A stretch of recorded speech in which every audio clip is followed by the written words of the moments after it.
सभी को जय श्री गणेश। जय जय गणेश। श्री गणेश महापुराण का पंचम खंड आज के एपिसोड में लेकर आई हूँ। वैसे तो पंचम खंड के 11 अध्याय है, जिसको समझने में भक्तों को शायद थोड़ी देर लगे, लेकिन मैंने बड़ी मेहनत करके पूरे 11 अध्याय को 2 कहानियों के रूप में बनाकर आपको समझाने की सुविधा करी है।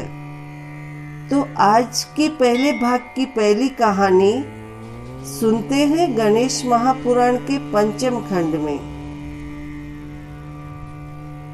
तो आप सभी से इससे पहले निवेदन है कि अगर आप मेरे चैनल पर नए आए हैं तो सबसे पहले स्नेहा भक्ति चैनल को शेयर और सब्सक्राइब जरूर करें, जिससे मेरे द्वारा बनाए वीडियो सबसे पहले आपको पहुंचे। तो आरंभ है श्री गणेश महापुराण का पंचम खंड की पहली कहानी। भक्तों, ये कहानी है देवांतक नरांतक की जन्म की, जिनका जन्म तो अंग देश के शास्त्रों व वेदों के महान ज्ञानी एक ब्राह्मण रुद्रकेतु के यहाँ पर हुआ था। दोनों जुड़वा हुए थे, इसलिए ब्राह्मण और उनकी पत्नी शारदा बहुत खुश थे। उनके सभी जातकर्म संस्कार भी बड़े बड़े पंडितों को बुलाकर कराए गए। उनका नामकरण भी बड़े ज्योतिषियों द्वारा कराया गया, जिन्होंने उनको बड़ा पराक्रमी और प्रबल प्रतापी बताते हुए उनका नाम देवांतक और नरांतक रखा। सभी को रुद्रदेव ने दक्षिणा आदि से संतुष्ट किया और अपने दोनों बालकों की बाल रूपी क्रीड़ाओं को देखते और आनंदित होते होते समय गुजारने लगे। एक दिन रुद्रकेतु के घर देवर्षि नारद जी पधारे। विप्र दंपति ने उनका अच्छे से सादर सत्कार किया और दोनों बालकों को भी उनसे आशीर्वाद दिलाने के लिए उनके समक्ष लाया गया। नारद जी ने भी बालकों को बड़े शूरवीर प्रतापी, तीनों लोकों के विजेता बताया। विप्र दंपति को भी ऐसे पुत्रों के लिए नारद जी ने भाग्यवान बताया।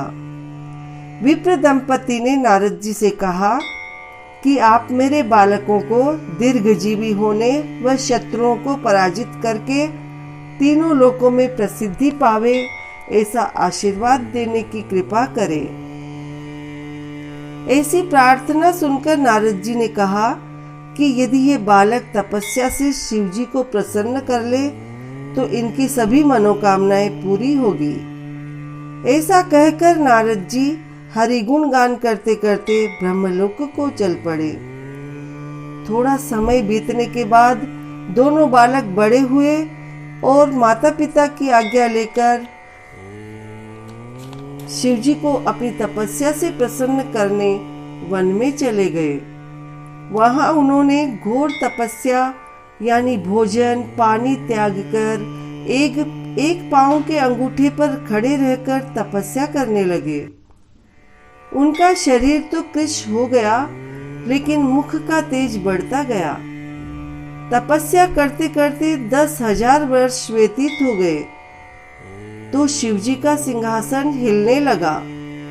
शिवजी ने सोचा अब देर करना ठीक नहीं और देवांतक नरांतक के समक्ष वृषभ पर चढ़कर आ खड़े हुए।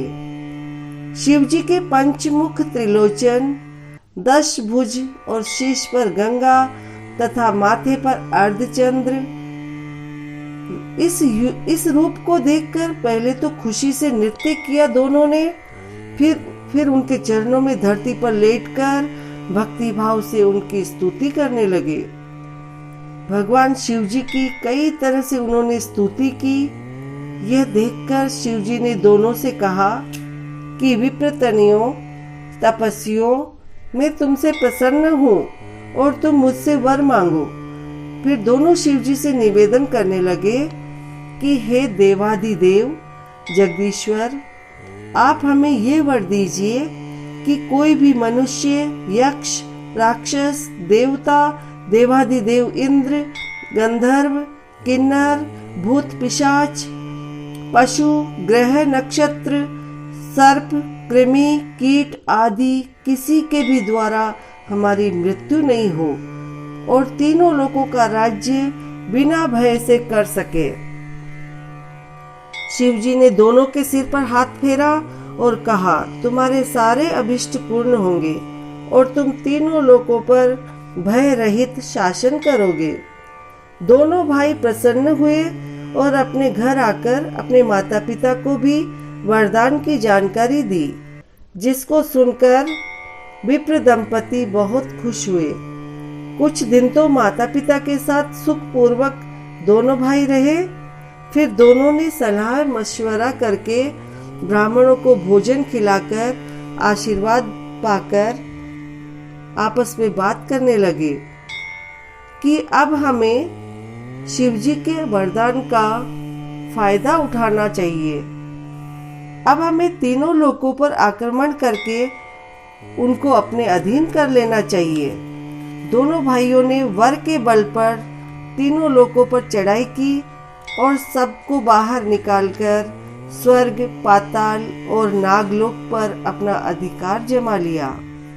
ब्रह्मा जी के मानस पुत्र महात्मा कश्यप जी बहुत ही तपस्वी, ज्ञानी, पुण्यात्मा, सतेंद्रिय एवं अत्यंत बुद्धिमान थे।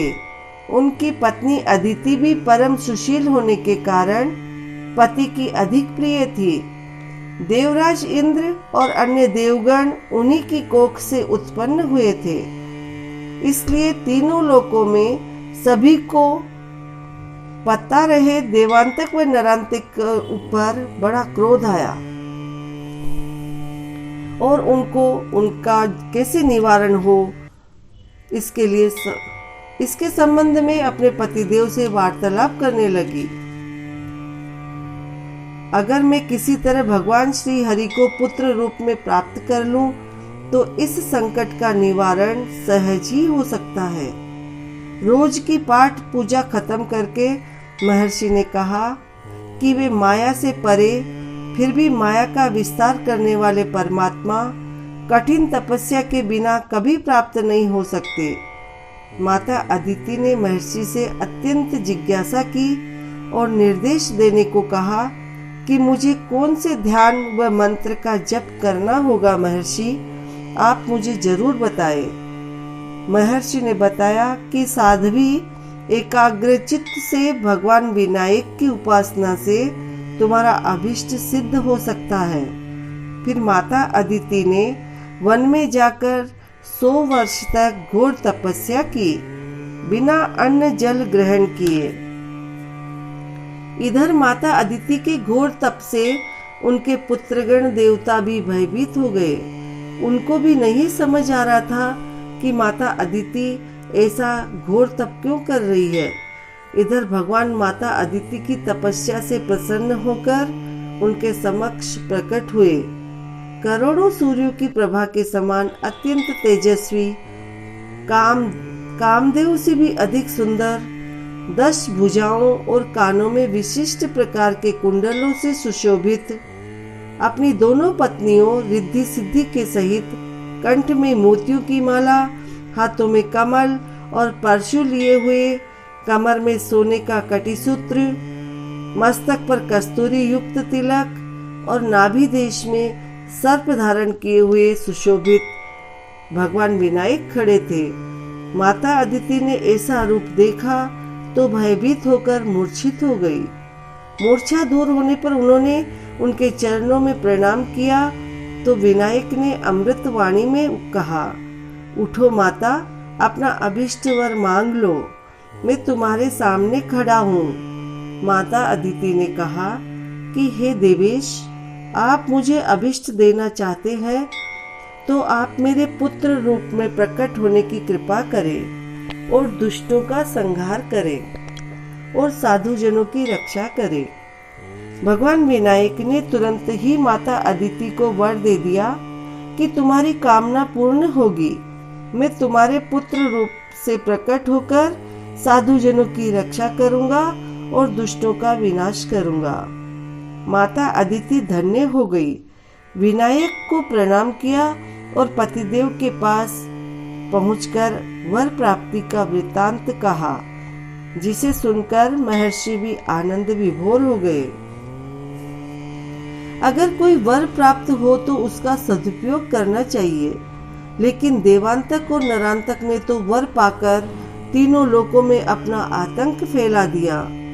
तरह तरह के अत्याचार करने लगे, जिससे देवता, ऋषिगण, मनुष्य सभी उनके शिकार होने लगे। चारों तरफ संसार में धर्म कर्म नष्ट होने लगे। साध्वी नारियों का सतीत्व लुटने लगा। अबोध बालकों की हत्या होने लगी। निरपराधों को दंड दिया जाने लगा, जिससे पृथ्वी भी दुखी होकर ब्रह्मा जी के पास गई और कहने लगी कि ब्रह्मा जी, अगर ये सब अत्याचार नहीं रुके तो मुझे विवश होकर सभी जीवों के सहित रसातल में चले जाना पड़ेगा। तब ब्रह्मा जी ने भी गंभीर वाणी में कहा कि पृथ्वी देवी, मैं और सभी इनके अत्याचारों से अछूते नहीं हैं। अब इसका एक ही उपाय है, विनायक देव को प्रसन्न करना। सभी चतुरानन के आदेश पर देवता, ऋषिगण सभी समूह में बैठकर विनायक देव से प्रार्थना आरंभ की। हे समस्त लोकों के नाथ, आपको नमस्कार है। हे सब लोकों के आश्रय, आपको नमस्कार है।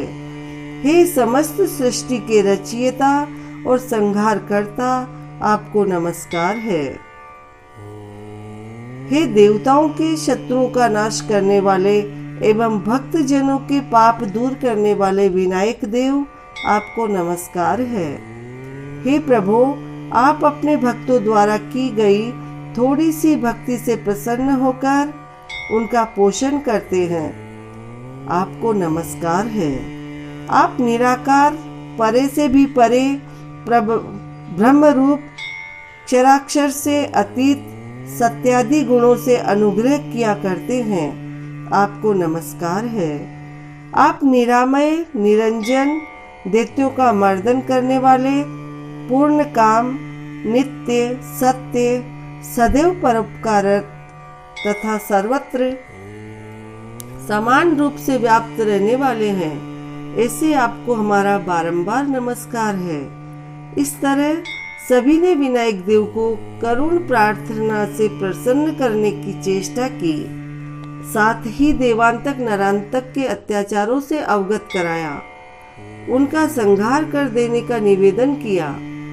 ऐसी करुण प्रार्थना के पश्चात सभी ने आकाशवाणी सुनी कि देवगण, धैर्य धारण करो। विनायक देव महर्षि कश्यप की पत्नी महाभागा अदिति के पुत्र रूप में उत्पन्न होकर अद्भुत कर्म करेंगे। उन्हीं से तुम्हारा गया हुआ राज्य मिलेगा। वे साक्षात अवतार लेकर दुष्टों का नाश करेंगे। आकाशवाणी सुनकर सभी ने आश्वासन पाया और अपने अपने लोक को चले गए। कुछ ही समय बीता था कि देव माता अदिति गर्भवती हुई। उनका तेज दिनों दिन बढ़ने लगा और नवम मास पूर्ण होने पर शुभ दिन और शुभ मुहूर्त में एक बालक का जन्म हुआ। और वही वचन माता को याद दिला दिए कि आप चिंता न करें, मैंने जन्म ही आपकी चिंता के निवारण करने के लिए लिया है। माता अदिति को वर देते समय जिस रूप में थे वही रूप में प्रकट हुए। विनायक देव तो माता अदिति ने निवेदन किया कि विनायक देव, इस परम दिव्य रूप को छिपाकर आप मुझे पुत्र सुख से सुखी कीजिए। भगवान विनायक ने शिशु रूप धारण कर लिया। महर्षि कश्यप भी हर्षित हुए और बालक के सभी जातकर्म संस्कार कराए। दूर दूर से जिसने भी सुना, सब महर्षि कश्यप के आश्रम पर आने लगे और विनायक देव के दर्शन करने लगे। भगवान विनायक देव ने बाल क्रीड़ाएं करना आरंभ किया और महर्षि और उनकी पत्नी को आनंद विभोर करने लगे। जब महर्षि ने बालक का नामकरण कराया तो ऋषि मुनियों को पुष्पकल दान दक्षिणाएं दी व घर घर में मिठाइयां बंटवाई और बालक का नाम महोत्कट रखा गया। असुरों ने महोत्कट का जन्म हुआ सुना तो चिंता में होकर उनको मारने के लिए तरह तरह के राक्षस भेजने लगे। जैसे विरजा नाम की राक्षसी, सुंदर तोतों के रूप में राक्षस और सरोवर में विद्यमान चित्र गंधर्व को अपने स्वयं के स्वरूप की प्राप्ति भी महोत्कट ने बालक थे तभी कराई थी। एक बार महर्षि के आश्रम पर संगीत विशारद गंधर्व आए। वे हमेशा हरिगुण कीर्तन किया करते थे और रोज अपने नित्य कर्मों से पवित्र होकर भगवती उमा, शिव, विष्णु, विनायक देव और भास्कर की मूर्तियां जो अपने पास रखते थे उनका पूजन करके खाना खाते थे। जब ध्यान में लीन थे गंधर्व तभी उनकी मूर्तियां अदृश्य हो गई। सभी ने मूर्तियों को खोजना शुरू किया तो भी मूर्तियां कहीं नहीं मिली। अब नाम आया महोत्कट का। महर्षि ने कहा कि महोत्कट, तूने ही इनकी मूर्तियां चुराई है और ले जाकर कहीं फेंक दी है। तब तक माता अदिति भी वहां आ गई। अब महर्षि और गुस्से में आए और महोत्कट को डराने के लिए छड़ी को दिखाते हुए कहा कि बताओ मूर्तियां कहाँ फेंक दी, नहीं तो मैं तुझे मारूंगा। तभी महोत्कट ने उत्तर दिया कि मूर्तियां फेंक देता तो भी यहीं कहीं मिल जाती।